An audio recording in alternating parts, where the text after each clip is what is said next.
और मन की साधना जीवन की साधना है।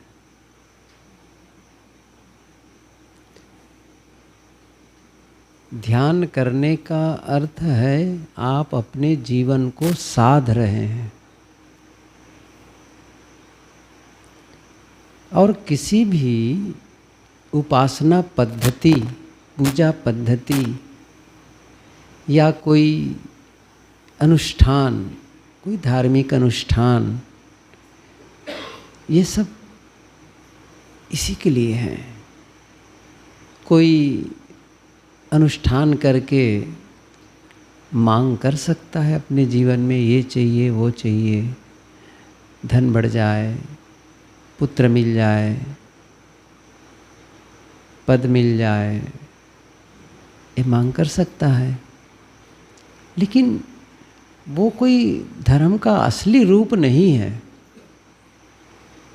असली रूप तो यही है कि जीवन इस ढंग से हो जाए कि जीवन में हम वह अनुभव करने लग जाएं जो हम चाहते हैं। अर्थात भीतर क्या अनुभव करते हैं, पूर्णता का या अपूर्णता का। अंदर से कमी कमी कमी ऐसा लग रहा है, और या लग रहा है पूर्ण, जो प्राप्त है वह पर्याप्त है। तो क्या वृद्धि के लिए, विस्तार के लिए मेहनत न करें? करें, अवश्य करें, लेकिन असंतुष्ट होके नहीं, संतुष्ट होके करें। पहले जो है उसमें संतुष्ट हो और बढ़ाओ और विकास करो, कोई बात नहीं है। असंतुष्ट मन से आप कोई प्रयत्न करेंगे वो कैसा रहेगा? और संतुष्ट मन से करेंगे तब अंतर आएगा। ईसा मसीह का ये वचन है, उलटवासी सरीखे है। जिनके पास है उन्हें और दिया जाएगा, और जिनके पास नहीं है तो उनसे वह भी ले लिया जाएगा जो उनके पास पहले से है।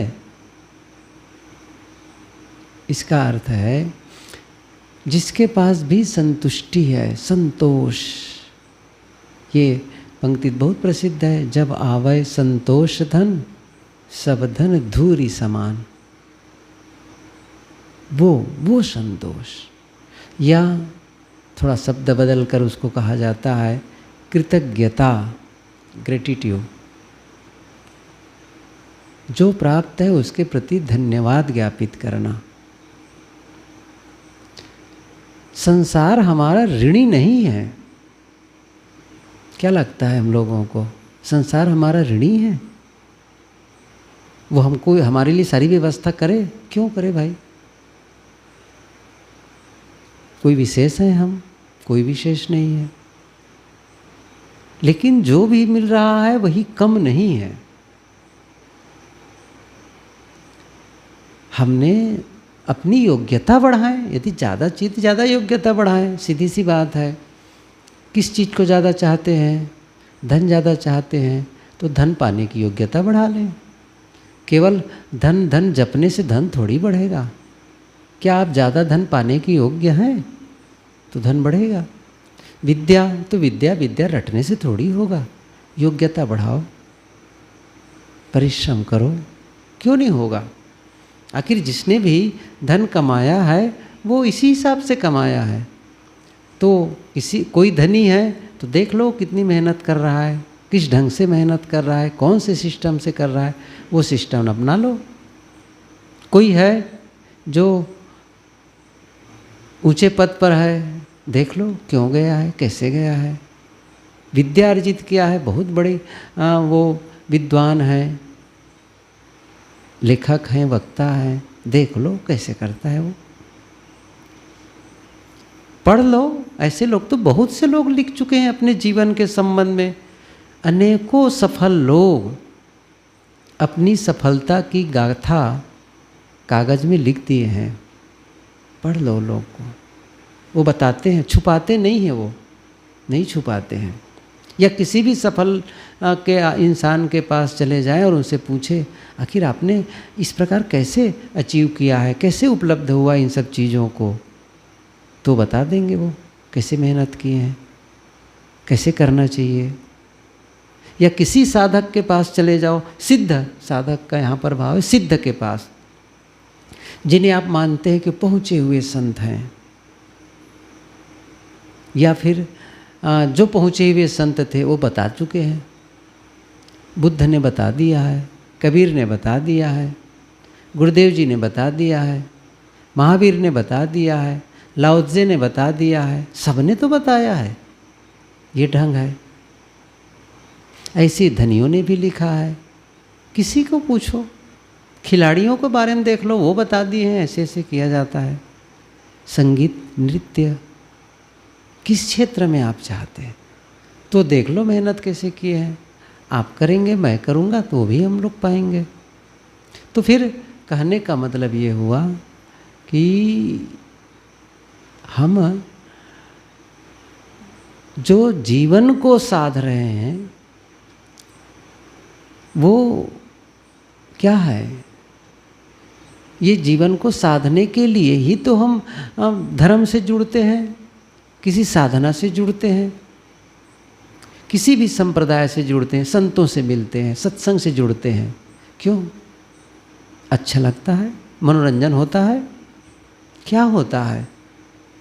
वहाँ जुड़ने का मतलब है कुछ ऐसी शिक्षा ग्रहण करें, कुछ ऐसा ज्ञान अर्जन करें जिससे हमारा जीवन परिवर्तित हो जाए, या वह जीने का तरीका ढूंढ लें जिस तरीके से जी करके हम अपने जीवन को सफल बना लें। सफल बना लें। और किस लिए है? कोई पूजा करता है, क्यों पूजा कर रहा है, किसकी पूजा कर रहा है? किसी देवी, किसी देवता, ईश्वर, ब्रह्म, परमात्मा। तो जिस ईश्वर और ब्रह्म परमात्मा को मानकर पूजा करा तो उनको क्या फ़ायदा होगा? कोई राम की पूजा करता है, कृष्ण की, तो राम और कृष्ण को क्या फ़ायदा होने वाला है उससे? गणेश की मूर्ति अभी विसर्जित की गई, जगह जगह गणेश स्थापित किया, गणेश की मूर्ति स्थापित की गई। अब इतनी पूजा हुई, बहुत कुछ हुआ, तो गणेश को क्या फ़ायदा हुआ होगा? उसको कुछ लगा होगा क्या? उनको ज़्यादा लड्डू खा गए होंगे वो? आप ही चढ़ाए खुदे खाए, उनको क्या फ़ायदा होगा? थोड़े दिन में दुर्गा देवी आने वाली हैं, वो हल्ला मचेगा, देखना अभी क्या हो जाएगा। आप अपने लिए तो कर रहे हैं, तो सत्संग में जुड़े हैं तो अपने लिए तो जुड़ेंगे। तो आप और अपने लिए जुड़ने का मतलब क्या हुआ? जैसे वैसे बने रहें, पत्थर की मूर्ति की तरह जैसे वैसे बने रहें? नहीं भाई, आप जिंदा प्राणी हैं, मानसिक जीव हैं, आप परिवर्तन कर सकते हैं। जैसे वैसे हैं बने रहेंगे, जैसा करते आए हैं वैसा आगे भी करते रहेंगे, तो वही रिजल्ट मिलेगा जो अब तक मिलते आया है। आप तो चाहते हैं, हम सभी चाहते हैं जीवन में बेहतर हो, जो हमारे पास है वो बेहतर हो, मेरा स्वास्थ्य और बेहतर हो जाए, परस्पर का संबंध और बेहतर हो जाए, और बढ़िया बन जाए, और आपस में प्रेम और मधुर संबंध प्रगाढ़ होता चला जाए, धन है और बढ़ जाए और बेहतर हो जाए। ऐसा नहीं कि जितना है उतना रहे, और बढ़ जाए, या मेरी मन की शांति और गहरी हो जाए, एकदम निरांत शांत, बिल्कुल विचलन रहित और हो जाए। तो फिर कैसे होगा? आप बदलेंगे तब तो परिणाम बदलेगा, अपने आप कैसे बदल जाएगा? आप और हमें बदलना पड़ेगा। तो मैं शुरू में क्या कहा था? ध्यान मन की साधना है, और मन की साधना जीवन की साधना है, जीवन को साधना है। तो जीवन को साधने के लिए मन को ही तो साधना पड़ेगा, उसी को तो तराशना संवारना पड़ेगा। और यहाँ बैठ कर के मन की ही तो साधना की जा रही है, मन को देख रहे हैं, देखने से पता भी चल रहा है ये विचार, यही विचार बार बार क्यों आते हैं, उससे कितना जुड़ाव है, क्या है आखिर में, फिर आते ही क्यों हैं। आज ही वो बैठे भगत वो कह रहे थे फुटेरी वाले बैठे दोपहर में, कहते हैं साहब एक प्रश्न है। क्या बात है भाई? पूछने आया तो कहने लगे कि अच्छा ये जो आप पुरानी बातें, बहुत पुरानी पुरानी बातें, ये क्यों याद आती हैं? कैसे भूले सब चीज़ को? मैंने कहा यही तो झंझट है जीवन का, वही तो भूलता नहीं है। कैसे भूले ये सब चीज़ें? क्या ज़रूरत है उसको याद आने की? इसी को तो विवशता कहते हैं और यही तो बंधन है। गुरुदेव जी ने ये पंक्ति लिखी है, विवशता ही बंधन है। बंधन अलग से कुछ नहीं है। विवश, हम नहीं चाहते ये विचार आए फिर भी आ रहा है, यही तो विवशता है। अब जैसे कोई एक शराबी है, शराब की ऐसी लत हो गई है कि वो अपने आप को संभाल नहीं पाता है, उसको चाहिए ही चाहिए। पहले मन की मांग थी, चलो शराब पिए मज़ा आएगा, लेकिन अब शरीर की मांग हो गई, वो शरीर की। शायद उनको बहुत बेचैनी होती होगी उसके बिना, तब वो पीने लग जाता है। विवश है उस काम को। अच्छा, ये जानते हुए इससे नुकसान है, अद्भुत है ना, नुकसान है, पतन है, यह जान करके भी उस काम को करते रहना, यही तो विवशता है और यही तो बंधन है, यही बंधन है। और इसी बात को बताई जा रही है बार बार। जो बातें याद आती हैं, चाहे वो आगे पहले की हो या आने वाले समय के लिए हो, अतीत या भविष्य स्मृति हो या कल्पना हो, ये कोई हमारे लिए हितकर नहीं है। क्या करना है? उसका दृष्टा बनो। पहले कहा गया श्वास देखो, तो श्वास को देखो। अच्छा, मैंने बताया था सुबह दोपहर के सत्र में भी, एक ही काम तो कर पाएंगे आप एक बार में। मन का काम ही वही है, एक साथ दो काम नहीं कर सकता, दो बातों को नहीं सोच सकता।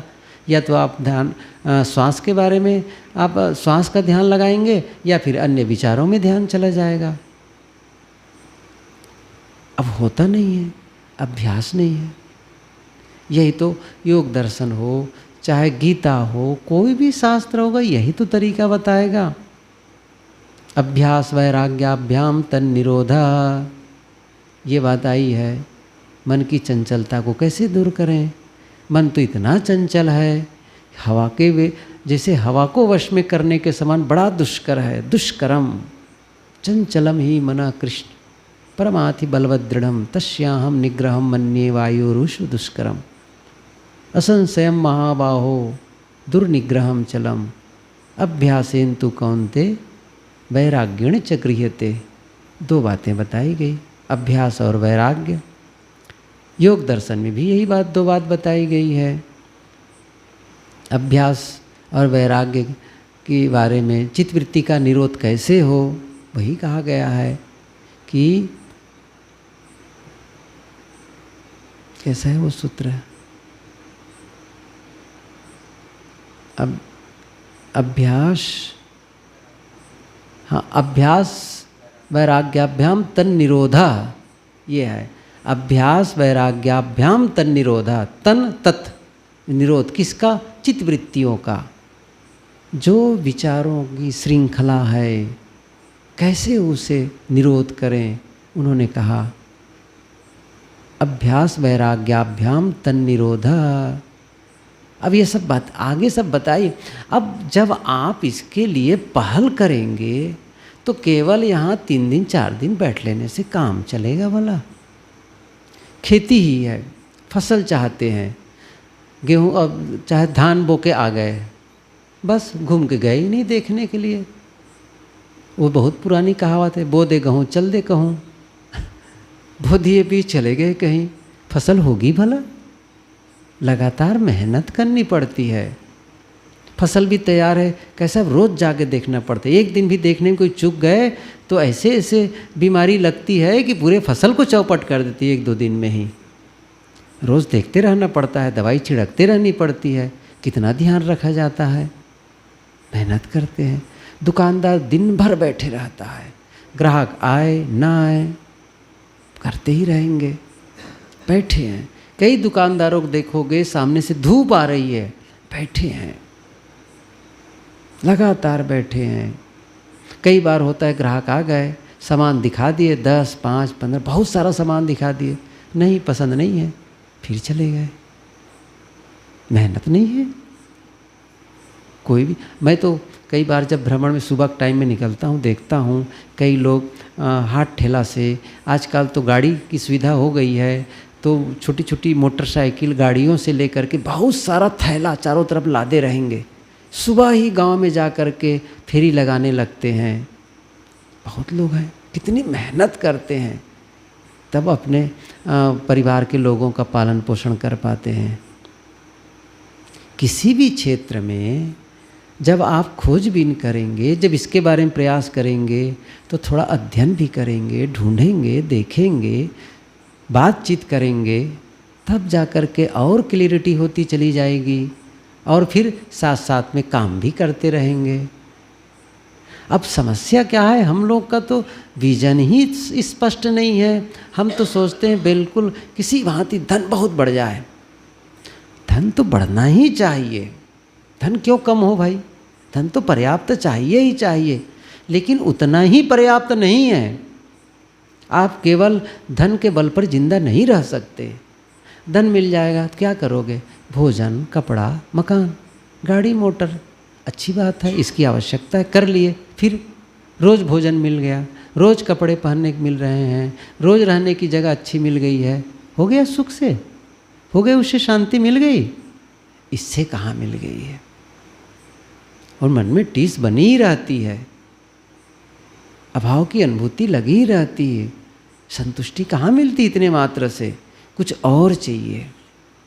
वो भीतर की मांग है। आप तो शरीर की मांग है, भोजन शरीर की मांग है, कपड़ा शरीर की मांग है, रहने की जगह शरीर की मांग है, अंतरात्मा की मांग उसको तो हमने दी ही नहीं है। तो फिर इसीलिए साधना से जुड़ना, इसीलिए सत्संग से जुड़ना, इसीलिए संतों से जुड़ना, किसी भी उपासना पद्धति से जुड़ना, इसीलिए है हम जुड़ें और वह भी पाएं जो हमारे अंतस के लिए जरूरी है, जरूरी है, वो पाना है। और वो हमारे फिर भीतर से बदलाव आता है, वैचारिक परिवर्तन होता है, और जब भीतर से बदलाव आता है तो बाहर भी बदलाव आने लगता है। अब इतने हम लोग हो गए हैं, बिल्कुल जिसे कहते हैं परिवर्तन ही नहीं करना है, लचीलापन होना चाहिए, फ्लेक्सिबिलिटी, लचीला हो, बदलो, थोड़ा सा परिवर्तन आए तो फिर जीवन बदलेगा। और ये मैंने कहा ना, अभी बैठते हैं, देखते हैं, क्यों ऐसे विचार आते हैं, मुझे क्या आवश्यकता है इसकी है, थोड़ा सा मन में उसके प्रति दोष भी जगे। ये साहब ने भी कहा है, दोष दृष्टि जब ही भई तब उपजो वैराग, दृढ़ निर्वेद जाको भयो सोई मोक्ष बड़ भाग। अपने विकारों के प्रति, अपने मलिन विचारों के प्रति किना नहीं होगी, उसके प्रति ऐसा नहीं लगे कि मुझे नहीं चाहिए इन सारी बातों को, बेकार की बातें मेरे मन में आती रहती हैं, बेकार के विचार आते रहते हैं। नहीं, मुझे गंदगी प्रिय नहीं है, मैं गंदगी नहीं जीना चाहता हूँ। ये कचरा क्यों आता है बार बार, नहीं, हटाना है मुझे। ये जब भीतर से जागरूकता होगी, भीतर से टीस जगेगी, तब होगा। नहीं, फिर नहीं कहना पड़ेगा ध्यान करो भाई, थोड़ा रोज़ ध्यान किया करो, कहना पड़ेगा स्वाध्याय किया करो। अभी भी वहीं अटके, केजी के विद्यार्थी को बनाना पड़ता है, चल बेटा चल चल स्कूल चल चल, नहीं जाऊंगा, अरे चल भाई चल चल, यही मनाया चला जा रहा है सब। कब तक बने रहोगे बच्चों की तरह। हम लोग भी अभी बड़े हैं, बड़े बच्चे हैं, बस अंतर इतना ही है, लेकिन हैं बच्चे, अभी भी बच्चे हैं, वो छोटे बच्चे हैं, हम लोग थोड़ा बड़े बच्चे हैं। बचपना गई नहीं है, नहीं गई है, उसे दूर करना है। कुछ मैच्योरिटी आए जीवन में, परिपक्वता आए जीवन में, तो ही काम बनेगा। देखो अपने अपने मन को, मैं भी देखूं, सब लोग देखो भाई अपने मन को, कितने कचड़े आ रहे हैं, उसको साफ करो। अंदर झाड़ू दे के कूड़ा दूरी भाव, लगाओ झाड़ू, यही तो काम करना है। सफाई करनी भीतर की, तो झाड़ू तो लगाओगे। अब दूसरा कोई थोड़ी झाड़ू लगा देगा। हाँ, कभी हो सकता है आपके कमरे में आप बीमार हो या नहीं कर पा रहे हो तो कोई दूसरा झाड़ू जाके झाड़ू लगा देगा। अब किसी से कहो अच्छा मेरे भीतर भी झाड़ू लगा दो, मेरे मन में जा कर के, क्या होगा? कोई टोटका से झाड़ू से झाड़ दे आपको भले ऊपर से, है ना, मंत्रोच्चार कर दे, बस ठीक हो गया, उससे नहीं होता है। वो तो टटका है वो, कोई झाड़ू से। अंदर वो आप ही करेंगे उससे। बंद करो लाइट, नित कचरा दिखेगा नहीं भीतर का।